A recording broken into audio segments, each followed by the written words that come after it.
पिछले वीडियो में हम लोग फ़ीस रिसिप्ट वाला सिस्टम बनाए थे। मतलब कि जब हम किसी स्टूडेंट की फ़ीस जमा करें तो उसकी हम फ़ीस रिसिप्ट भी प्रिंट कर सकें। इसके साथ ही हम लोग फ़ीस रिसिप्ट के लिए एक ऐसा सिस्टम बनाए थे कि एक पेज पे 2 फ़ीस रिसिप्ट प्रिंट होके आए, एक स्टूडेंट कॉपी और एक स्कूल कॉपी। मैं महेश आप सभी लोग का स्वागत करता हूं omgstudy.com के ऑफिशियल यूट्यूब चैनल पे। तो चलिए आज का वीडियो शुरू करते हैं। आज का वीडियो शुरू करने से पहले मैं आप लोग को एक चीज़ दिखाना चाहता हूं, जिसके लिए मैं ये फाइल यहां से क्लोज करूंगा। आप यहां पे देख सकते हैं मेरे पास एक प्रोजेक्ट की फाइल है।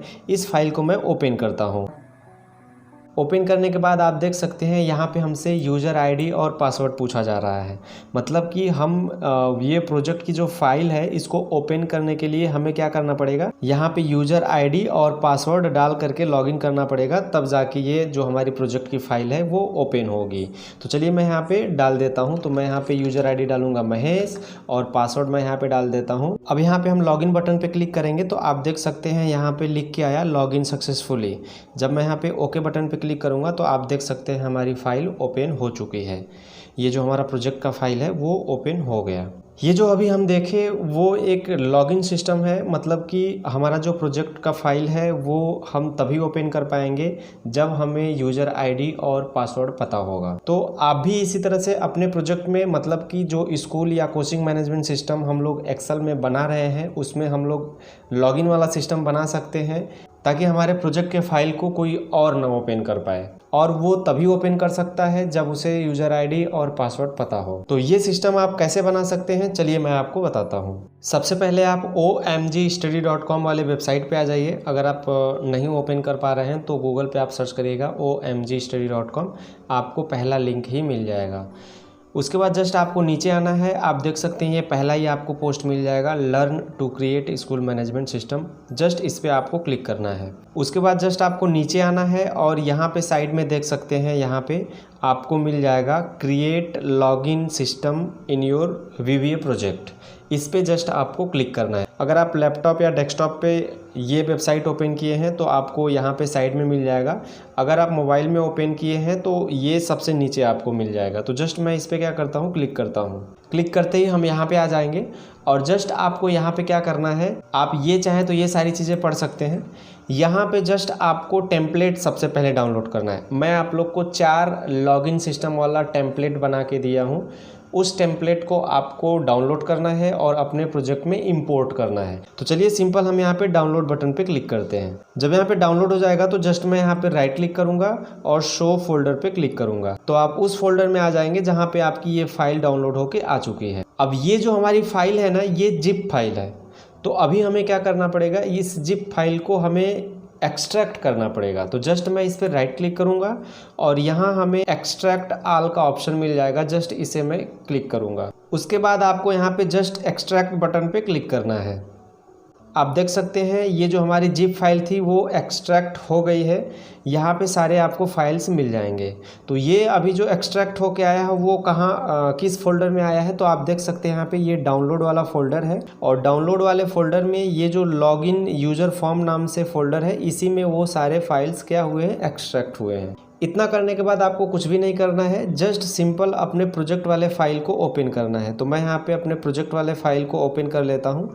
ये रहा हमारा प्रोजेक्ट वाला फाइल, इसको जस्ट मैं ओपन करूँगा। ओपन करने के बाद आपको यहाँ पे चलना है डेवलपर टैब में, उसके बाद यहाँ पे विजुअल बेसिक में, और यहाँ पे विजुअल बेसिक पे क्लिक करते ही आप अपने बैकएंड में आ जाएंगे जहाँ पे हम यूज़र फॉर्म को एडिट करते हैं। तो जस्ट यहाँ पे आपको फॉर्म पे जाना है और फॉर्म पे पॉइंटर को ले जा करके जस्ट आपको राइट क्लिक करना है। तो जस्ट मैं यहाँ पे राइट क्लिक करूँगा और यहाँ पे आपको एक ऑप्शन मिल जाएगा इंपोर्ट फाइल का। तो जस्ट इस पर आपको क्लिक करना है। उसके बाद आपको यहाँ पे उस फोल्डर में जाना है जहाँ पे आपने टेम्पलेट्स वाली फ़ाइल को एक्सट्रैक्ट किया था आपने। तो जस्ट मैं डाउनलोड वाले फ़ोल्डर में किया था, तो मैं यहाँ पे डाउनलोड वाले फ़ोल्डर में जाऊँगा और ये लॉगिन यूज़र फॉर्म के नाम से जो फोल्डर था उसी में हमारे सारे फाइल्स क्या हुए थे, एक्सट्रैक्ट हुए थे। तो यहाँ पे आप देख सकते हैं ये आपको 4 फाइल मिल जाएगा जो हमने लॉगिन वाला यूज़र फॉर्म बनाया था टेम्पलेट्स आप लोगों के लिए। तो यहाँ पे 4 आपको मिल जाएगा। तो आपको किसी एक को कर लेना है। जस्ट मैं यहाँ पे आपको चारों करके दिखाता हूँ कि जो चारों के टेम्पलेट्स हैं वो कैसे दिखने में है। तो यहाँ पे मैं चारों को इंपोर्ट करके आपको दिखाता हूँ ताकि आप अच्छे से चूज कर पाएँ कि कौन सा आपके लिए बेस्ट होगा। तो यहाँ पे मैं जिस फाइल को इंपोर्ट करना है उसे हम जस्ट सेलेक्ट करेंगे और उसके बाद ओपन पे क्लिक करेंगे तो आप देख सकते हैं यहाँ पे वो फाइल इंपोर्ट हो चुकी है।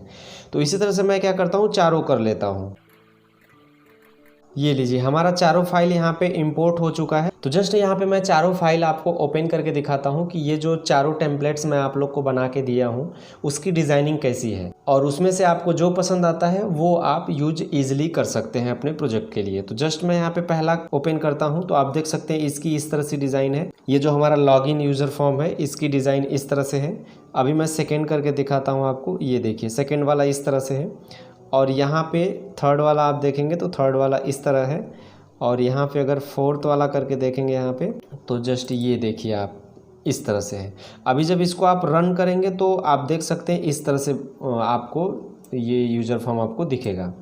और जब इसको हम इस तरह से क्लोज करते हैं तो अभी देखिए हमारा सेकेंड वाला जो है ये देखिए, तो ये आपका इस तरह से होके आएगा। तो जस्ट आपको इसमें से जो पसंद आए उसको आप क्या करिए अपने प्रोजेक्ट में इंपोर्ट कर लीजिए, मतलब कि अपने प्रोजेक्ट में वो आप यूज कर सकते हैं। इन चारों टेम्पलेट्स में से जो भी आप टेम्पलेट्स अपने प्रोजेक्ट के लिए यूज कर रहे हैं उसको आप इंपोर्ट कर लीजिए, और इंपोर्ट करने के बाद सिंपल आपको चलना है वेबसाइट पे, और वेबसाइट पे आने के बाद यहाँ पे जब नीचे आप आएंगे तो आप देख सकते हैं ये आपको पहला कोड मिल जाएगा, सोर्स कोड। इसे आपको जस्ट कॉपी करना है इस तरह से आप सेलेक्ट करिए और राइट क्लिक करके इसे कॉपी कर लीजिए। उसके बाद चलना है अपने बैकएंड में प्रोजेक्ट के, और प्रोजेक्ट के बैकएंड में आने के बाद यहाँ पे आपको कोडिंग करनी है लॉगिन बटन के लिए।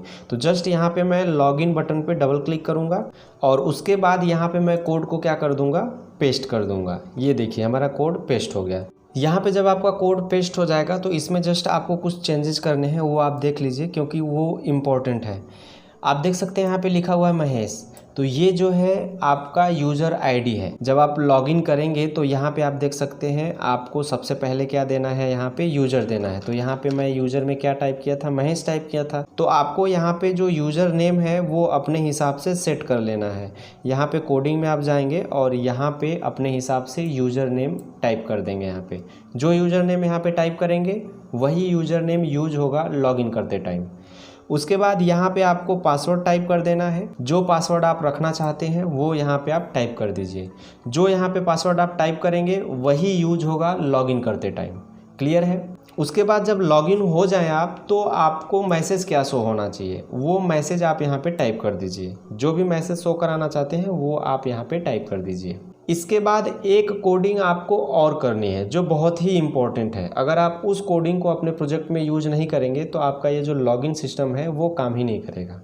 तो चलिए हम अपने वेबसाइट पे चलते हैं, उसके बाद हम आपको बताते हैं कि कौन सा कोड आपको यूज करना है। तो जब आप यहाँ पे नीचे आएंगे तो आप देख सकते हैं आपको यहाँ पे सेकेंड वाला कोड मिल जाएगा।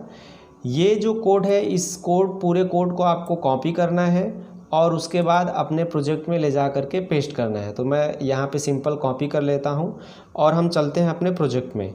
ये कोड बहुत ही इम्पॉर्टेंट है। अगर आप ये कोड पेस्ट नहीं करेंगे अपने प्रोजेक्ट में तो आपका लॉगिन सिस्टम काम ही नहीं करेगा। अब इसे पेस्ट कहाँ करना है, जब आप अपने प्रोजेक्ट के बैकएंड में आएंगे और यहाँ पे साइड में देखेंगे तो ये आपको मिल जाएगा दिस वर्कबुक। इस पर जस्ट आपको डबल क्लिक करना है। डबल क्लिक करने के बाद उस कोड को यहाँ पे सिंपल आपको पेस्ट कर देना है। यहाँ से मैं कर दिया पेस्ट। जब आप इस पूरे कोड को पेस्ट कर लें तो उसके बाद आपको इस कोडिंग में थोड़ी सी चेंजेस करनी है।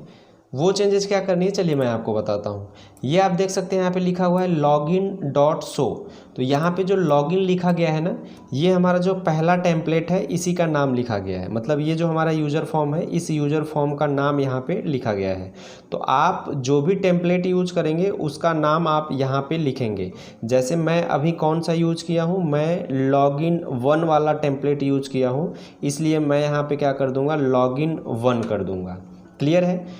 उसके बाद थोड़े से आपको और कुछ चेंजेस अगर करने हो तो कर सकते हैं। जैसे यहाँ पे आप देख सकते हैं, आप यहाँ पे जो भी चीज़ें लिखना चाहते हैं आप यहाँ पे लिख सकते हैं। अपने स्कूल का नाम लिख सकते हैं या अपने हिसाब से कुछ चीज़ें लिख सकते हैं। और अगर आप ये वाला टेम्पलेट यूज कर रहे हैं तो इसमें आप अपने स्कूल का लोगो लगा सकते हैं और अपने स्कूल का यहाँ पे नाम लिख सकते हैं। यहाँ पे जब आप लोगो लगाइएगा तो वो कैसे आप लगाइएगा, जस्ट इसको आपको सेलेक्ट करना है और आप जब यहाँ पे साइड में आएंगे तो आप देख सकते हैं यहाँ पे पिक्चर्स का आपको ऑप्शन मिल जाएगा, पिक्चर का, और इसमें आपको ट्रिपल डॉट पे क्लिक करना है। उसके बाद आपकी जो लोगो है वो जहाँ भी हो वहाँ पे जा कर के आप उस अपने लोगो को सेलेक्ट कर लीजिए और जस्ट ओपन पे क्लिक कर देंगे तो वो यहाँ पे आपका लोगो आ जाएगा। और यहाँ पे आपके लोगो की साइज़ क्या होनी चाहिए जिसके वजह से ये जो बॉक्स है इमेज वाला इसमें फिट आए, तो आपके इमेज की जो साइज़ होनी चाहिए, हाइट होनी चाहिए 178 पिक्सल और आपके लोगो की जो विड्थ होनी चाहिए वो होनी चाहिए 210 पिक्सल। अगर आप इस साइज़ में अपने लोगो को क्रॉप करके यहाँ पे इंसर्ट करते हैं तब यहाँ पे आपका लोगो फिट आएगा। उसके बाद आपको क्या करना है, कंट्रोल यस करके अपने प्रोजेक्ट वाले फाइल को सेव करना है और यहाँ से जस्ट क्लोज करना है और क्लोज करने के बाद अपने प्रोजेक्ट वाले फाइल को दोबारा से ओपन करना है। और जब दोबारा आप ओपन करेंगे अपने प्रोजेक्ट वाले फाइल को तो आप देख सकते हैं यहाँ पे आपसे यूज़र आईडी और पासवर्ड मांगा जा रहा है। तो सिंपल मैं यहाँ पे यूज़र आईडी डाल देता हूँ और यहाँ पे मैं पासवर्ड डाल देता हूँ। यूज़र नेम और पासवर्ड डालने के बाद जस्ट मैं यहाँ पे लॉगिन बटन पे क्लिक करूँगा।